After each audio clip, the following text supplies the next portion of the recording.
continue to not be first. Do we do enough? Well, I never shut up about it. It must have been about 16, 17. We nicked their gilt rings. Right, the bouncer's gilt ring. This is no good for me. That's the reality. If you want the honest truth, and I see it every day.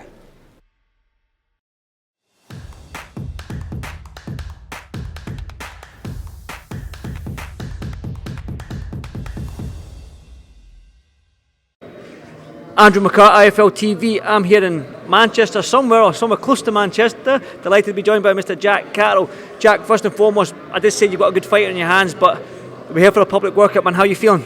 Yeah, feeling good. 7 weeks Saturday. Excited now, in a good place, training hard.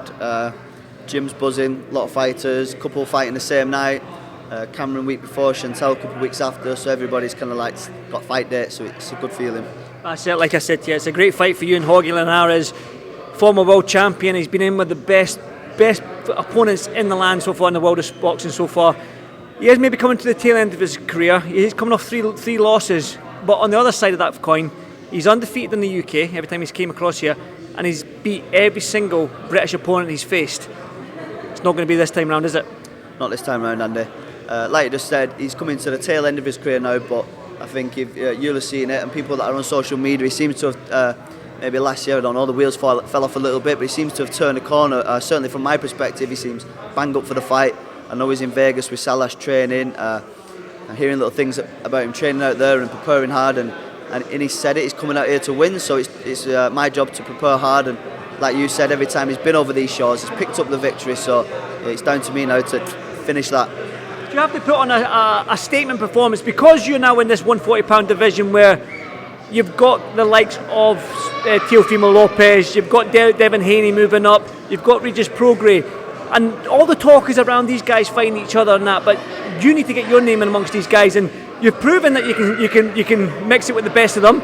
So what kind of performance should we expect from you on the 21st of October? You know, I was just saying it before, I've been calling for these fights, I've been calling for these fights. Lopez, Haney, Prograis. I want to get my hands on the world title, so ultimately them fights are not going to happen next. With the offered Linares, I fought in May. I've not been had the activity that I like for these last couple of years, so it's nice to have a date not so long after the last fight, build that momentum. All eyes are firmly fixed on Linares now, but I know that God willing we come through this fight, there should be more in the picture now for one of these big fights. Jack, one thing I know about you is you're not afraid to jump on a plane and go to wherever in the world to pick a fight. You've done it, George Taylor Ramirez. You've done it a few times. You've rocked up ringside, and you've put your name out there. You've shown up ringside to get the fights with these big names. Now, I'm going to ask, wherever in the world Haney and Prograis happening, are you going to jump on that plane and start a ruckus? You know what?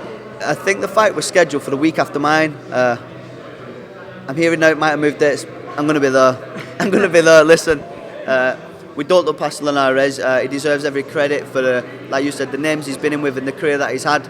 And expect him to come and expect him to bring it. But I am confident I can do the job. And when I do beat Linares, I'm coming for the rest of these titles. I'm coming to fight somebody for the world title. Right now, you're fully focused on getting a strap round your waist, and it has to be one of them legitimate 4 world title belts, no matter who it is. Teofimo Lopez, Devin Haney, Regis Prograis. I think it's Albert. Is it Albert Puello WB? I believe. Is he still WB? I'm not too sure. I haven't kept up on it. Only Romero, is it? Only Romero, yeah. Yes. O'Hara Davis. Yeah. I don't know what the situation is with them, but it's been nice to, you know what? I want to see how good I could be, so I need to fight a Prograis, a Haney, a fucking Romero. Now I want to get my hands on one of these world titles. And be in a position then to defend it and fight these top name fighters.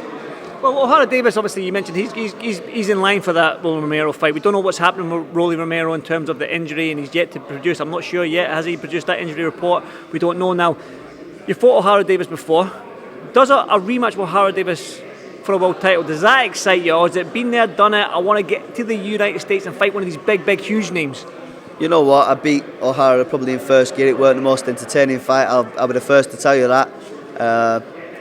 Felt like a cruise through the fight, bit of a boring fight, but I think the fight would only make sense if it was for the world title. I'd happily beat him again for the world title.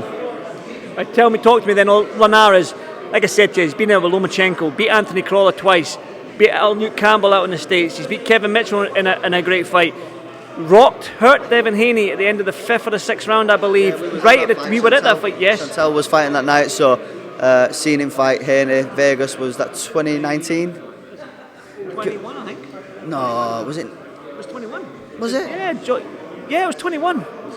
Yeah, so he was at that fight. Listen, Linares, he can do it all. He's been there. He's proved it to us. He's 3-weight world champion. He's moved through the weights. I do think I'm going to be a lot bigger than Linares. I don't think. I said I'm a big, solid 140 fighter, so I think that'll be one of the signs. But definitely not to be taken lightly. You can watch Linares, his last fight. You can watch him fucking 20 years ago. There's so much content and so many things you can do and watch him do in the ring. So it's about being the best Jack Catterall and turning up and doing a job on him. I've got to ask, obviously, the elephant in the room now is probably, for me asking the question, there's obviously the Josh Taylor fight now. It's a fight that you want. I know Josh still wants it, but Josh seems like to be, I think he's moved up to 147 now. Obviously, that fight's always going to be there from obviously the history that the two of you have got, but is that at the forefront of your mind, the Josh Taylor rematch, or have you put that at the back of your mind right now and solely focusing on them 140 titles? Just got to focus on Linares. I can't think about the 140 titles, Taylor, anything else. Got to focus on Linares, and that's what I'm here to do. But listen, I'd love to share the ring with Josh again. He's still got his opinion that he won the fight. I know I beat him. I know I can beat him again. So maybe that fight can happen in the future. I'd love to beat him up. I've got to touch it. Since I'm down in Manchester for a reason, it is the Smith Eubank fight that's happening. Huge fight this Saturday night. I know you're a boxing fan, and like I say, you're always ringside no matter what fight it is. Repeat or revenge? Repeat. Been training in Liverpool a couple of times a week. Fortunate enough to the sessions cross over with Callum and Liam. We've got the same strength coach, Johnny. Seen Liam's in the right mind frame. He's prepared well, so don't see any difference. I'm going to be at your fight for Linares on October 21st. I'm looking forward to it. It's going to be a great night of boxing, as always. You're here to do a workout, so I'm looking forward to that as well. So listen, Jack, get your gloves on. Let's get to work. See you next one. Thank you, Jack. Thank you, mate. Choose to not be first. Do we do enough? Well, I never shut up about it. It must have been about 16, 17. We nicked their guilt wins. Right, the bouncers guilt wins. This is no good for me. That's the reality. If you want the honest truth, and I see it every day,